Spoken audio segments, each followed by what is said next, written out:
சுண்டவத்தல் குழம்பு பண்ணுறதுக்கு 2 முருங்கைக்காய், 2 உருளைக்கிழங்கு, 2 வெங்காயம், 2 தக்காளி, 3 பிரிஞ்சால் எடுத்துருக்கிறேன். 10 சுண்டவத்தல் எடுத்து அதையும் நல்லா ஃப்ரை பண்ணி வச்சுருக்கேன். அது கூடவே ஒரு 3 வத்தல், 1 ஸ்பூன் தனியாக, 1/4 டேபிள் ஸ்பூன் ஜீரகம் போட்டு நல்லா ஃப்ரை பண்ணி அதையும் வச்சுருக்கிறேன்.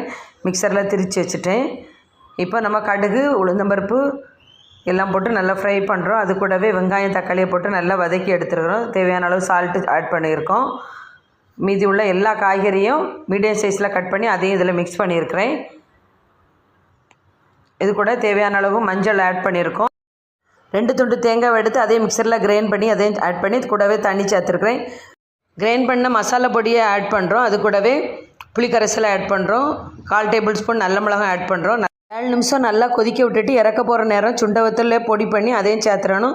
அப்போ தான் குட்டீஸ்கள்லாம் நல்லா விரும்பி சாப்பிடுவாங்க. நீங்களும் உங்கள் வீட்டில் இதை ட்ரை பண்ணி பாருங்கள்.